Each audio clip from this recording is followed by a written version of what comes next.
देख रहे news for nation और मैं स्वाति पांडे आपके साथ। बिहार के सुशासन बाबू कहे जाने वाले बिहार के मुख्यमंत्री नीतीश कुमार की सिर्फ जुबान ही नहीं फिसली है, बल्कि सुशासन बाबू की छवि को भी गहरा ठेस पहुंचा है। अब उन्हें अपवाद बना दिया गया है। दरअसल बिहार में शीतकालीन सत्र चल रही थी। 6 तारीख से लेकर के 10 तारीख तक के शीतकालीन सत्र चला और इस सत्र के दूसरे दिन ही नीतीश कुमार ने अपना मजाक सा बनवा लिया, अपनी भद पिटवा ली। नीतीश कुमार ने संबोधन करते हुए महिलाओं को लेकर के ऐसा बयान दे दिया, ऐसे अश्लील शब्दों का प्रयोग कर दिया, जिसके बाद उनकी छवि को गहरा ठेस पहुंच गया। उनकी छवि न सिर्फ बिहार बल्कि देश और विदेशों तक में धूमिल हो गई।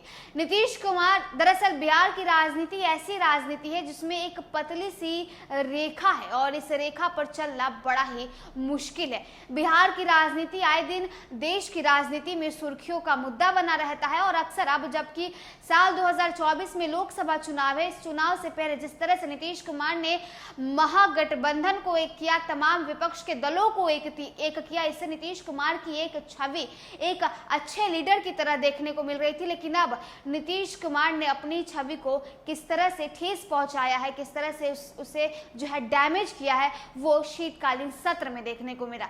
भले ही नीतीश कुमार ने अपनी माफी मांग ली, भले ही नीतीश कुमार ने ये कह दिया कि मेरे निंदा करने वालों का मैं अभिनंदन करता हूं, मैं खुद का ही निंदा करता हूं, क्योंकि मैंने जिस शब्दों का प्रयोग किया और मेरे शब्दों से अगर किसी को ठेस पहुंचाए तो मैं हाथ जोड़कर माफी मांगता हूं।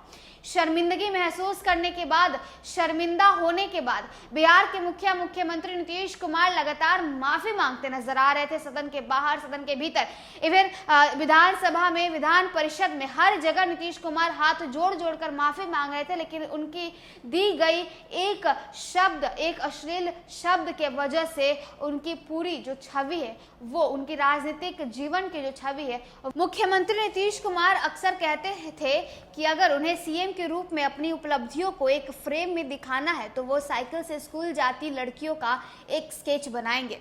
अपने पहले कार्यकाल यानी साल 2005 से 2010 के दौरान उनके द्वारा घोषित कक्षा 9 में प्रवेश करने वाली लड़कियों के लिए मुफ्त साइकिल योजना को पूरे देश में एक सफलता के रूप में स्वीकार किया गया। इससे लड़कियों के बीच साक्षरता दर में सुधार हुआ। यह शोध अध्ययन का विषय बन गया। हालांकि मंगलवार की घटना के बाद जदयू सुप्रीमो के लिए स्थिति ठीक इसकी विपरीत हो गई। पहले विधानसभा फिर विधान परिषद की लाइव कार्यवाही के दौरान उन्होंने आपत्तिजनक बयान दे दिया।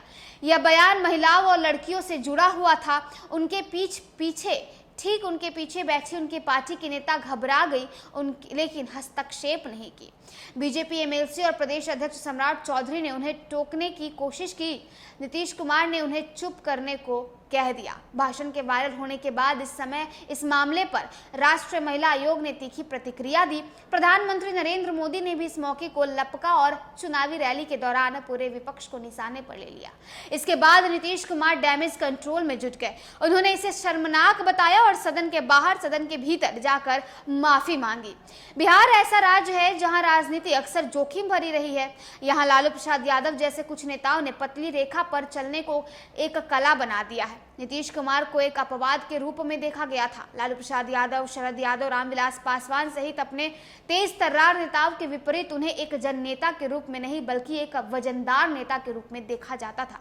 उन्होंने बिहार की छवि को सुधारा, बदलाव जमीन पर भी दिखी, बुनियादी ढांचे का विकास किया। बिहार ने भी उन्हें अपनाया और उन्हें विकास पुरुष और सुशासन बाबू का साइकिल योजना और पंचायत चुनाव में 50% आरक्षण देकर जैसे लोकप्रिय कार्यक्रम में महिलाओं के बीच अपनी पैठ बना ली। लेकिन इतना कुछ करने के बाद नीतीश कुमार शीतकालीन सत्र के दौरान सदन के भीतर जिस तरह से बयान देते हैं, महिलाओं के ऊपर, सेक्स एजुकेशन के ऊपर, लड़कियों के ऊपर जो बयान दे देते हैं, उसके बाद नीतीश कुमार की भद पिट जाती है। इसमें देश ही नहीं बल्कि विदेशों से भी टिप्पणी आने लगती है। विदेश की एक महिला सिंगर इस पर जो है अपनी प्रतिक्रिया देती है। इस पर तमाम नेताओं की प्रतिक्रिया आती है सामने। खुद प्रधानमंत्री नरेंद्र मोदी भी चुनावी रैली के दौरान नीतीश कुमार पर अपनी प्रतिक्रिया दे देते हैं। अब नीतीश कुमार की छवि बिल्कुल धूमिल सी नजर आ रही है। इसका असर 2024 के लोकसभा चुनाव पर होगा या नहीं, ये तो भविष्य तय करेगी। फिलहाल आप देखते रहे न्यूज़ फॉर नेशन।